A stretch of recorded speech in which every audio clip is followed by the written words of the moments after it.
আঞ্চলিক এলাকার ইতিহাস সে প্রায় ২০০ বছর আগেকার কথা। দক্ষিণ পশ্চিম সীমান্ত বাংলার মেদিনীপুরের উত্তর ও পশ্চিমের বিশাল জঙ্গল এলাকা। তখন ওই দিকের জঙ্গল বেশ ঘন ছিল। এখন সেটা দেখলে বোঝা যাবে না। ঘন জঙ্গলের মধ্যে বুনো জন্তু জানোয়ারদের সঙ্গে মানুষও বাস করত। তবে সেই জঙ্গলের কিছু কিছু কেটে মানুষজন বসত তৈরি করেছিল।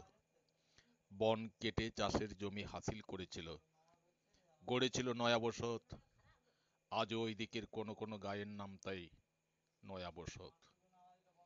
এই বিশাল বন জঙ্গলে ঘেরা অঞ্চলের নাম ছিল জঙ্গলমহল।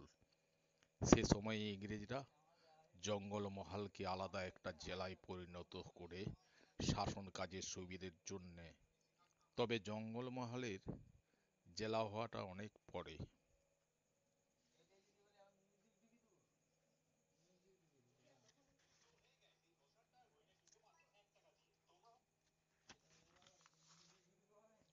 উত্তর পশ্চিম মেদিনীপুরের বিশাল জঙ্গলময় অঞ্চলের নাম ছিল বগড়ি রাজ্য।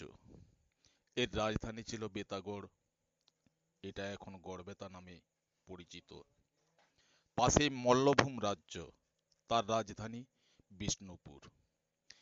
এই বগড়ি রাজ্যে ঘটেছিল সেই পাইক বা লাইক বিদ্রোহ। সেটা শুরু হয় খ্রিস্টীয় 18 শতকের শেষ দিক থেকে চুয়ার বিদ্রোহের সঙ্গে। আবার 1806 খ্রিস্টাব্দ থেকে ওই বিদ্রোহ চলেছিল 1816 খ্রিস্টাব্দ পর্যন্ত, বহু বছর ধরে।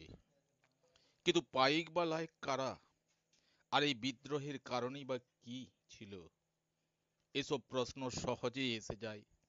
এদের পরিচয় দিতে গেলে বলতে হয় এরা ছিল আদিবাসী বা নিচু শ্রেণীর হিন্দু, লায়েক, বাগদি, খয়রা, মাঝি, লোধা শ্রেণীর জাতি। জঙ্গলমহলে ছড়িয়ে থাকা এলাকায় ছিল এদের বাস। বিশেষ করে উত্তর ও উত্তর পশ্চিম মেদিনীপুরের বগড়ি রাজ্যে। ইংরেজরা এদের চুয়ার বলেই ডাকত। তাদের নথিপত্রে খুব কম ক্ষেত্রে তারা এদের পাইক বা লাইক বলেছে। পাইক বা লাইকরা ইংরেজদের বিরুদ্ধে মাথা তুলে দাঁড়াবার আগে চুয়ার বিদ্রোহ এই অঞ্চলে ইংরেজ শাসনের ভিত একেবারে নড়িয়ে দিয়েছিল। সেটা ঘটেছিল 1798 থেকে 99 খ্রিস্টাব্দে। ইংরেজরা তা কড়া হাতে দমন করে জঙ্গলমহল অঞ্চলে শান্তি প্রতিষ্ঠা করতে চেয়েছিল।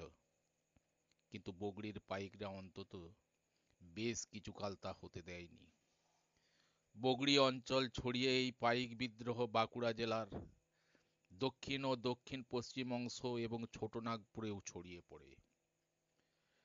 এই বিদ্রোহের প্রকৃত কারণ, ইংরেজ ইস্ট ইন্ডিয়া কোম্পানি 1707 খ্রিস্টাব্দে নবাব মীর কাসিমের কাছ থেকে মেদিনীপুর, বর্ধমান ও চট্টগ্রামের দেওয়ানি বা রাজস্ব আদায়ের অধিকার লাভ করে।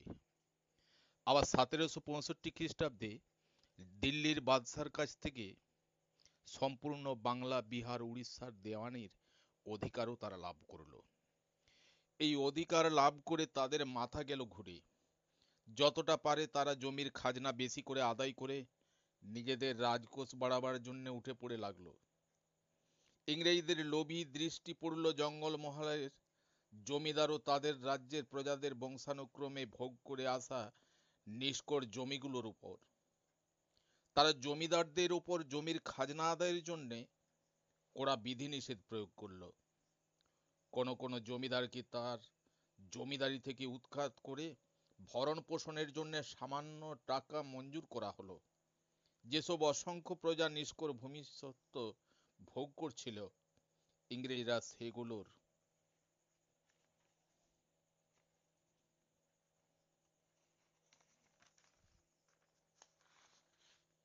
ওপরও উচ্চ হারে কর ধার্য করল।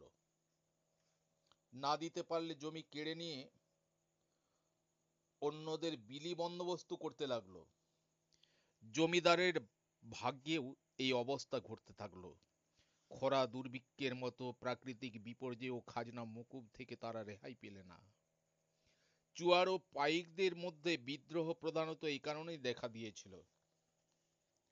অর্থলোলুপ ইংরেজ কোম্পানি 1765 খ্রিস্টাব্দে তিনটি রাজ্যের দেওয়ানির অধিকার লাভ করে মেদিনীপুরের পশ্চিম ও উত্তর পশ্চিমের জমিদারি এলাকা থেকে বেশি কর সংগ্রহের উদ্দেশ্যে দেখলে এদিকে জমিদাররা কতকটা স্বাধীনভাবে তাদের জমিদারি শাসন করে তারা বেশিরভাগ নিষ্কর জমি ভোগ করে। 1767 খ্রিস্টাব্দে জন গ্রেহাম নামে এক ইংরেজ মেদিনীপুরের রেসিডেন্ট হয়ে এলো। জেলা ম্যাজিস্ট্রেটকে তখন রেসিডেন্ট বলা হতো। ওই বছর 30শে জানুয়ারি কোম্পানির এক সেনানায়ক ফার্গুসনকে গ্রেহাম দম্ভ ভরে লিখলে, মেদিনীপুরের পশ্চিমে একটা খুব বড়সড় অঞ্চল আছে, সেখানে জমিদারেরা পরিবেশ পরিস্থিতির সুযোগ নিয়ে একরকম স্বাধীনভাবে নিজেদের চালাচ্ছে।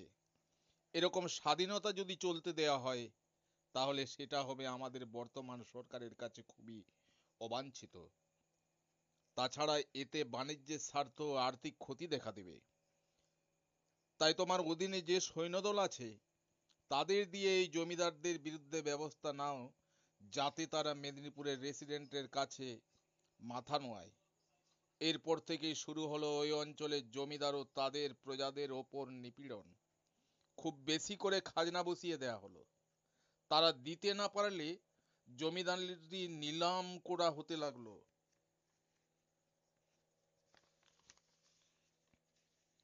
কলকাতা বা তার আশেপাশের হঠাৎ বড়লোক হওয়া ধনী বাবুদের এসব জমি বন্দোবস্ত করা হতে লাগলো। প্রথম প্রথম কোম্পানির রাজস্ব সামান্য কিছু বাড়তে লাগলো বটে, কিন্তু তাদের এই হঠকারিতা ও অত্যাচারের ফলে দিকে দিকে বিক্ষোভ দানা বেঁধে উঠল। শেষ পর্যন্ত দেখা দিল গণবিক্ষোভ। ইংরেজের কথিত চুয়ারেরা গেল খেপে। অবশ্য চুয়ার বা চুয়ার নামটা অনেক আগে থেকে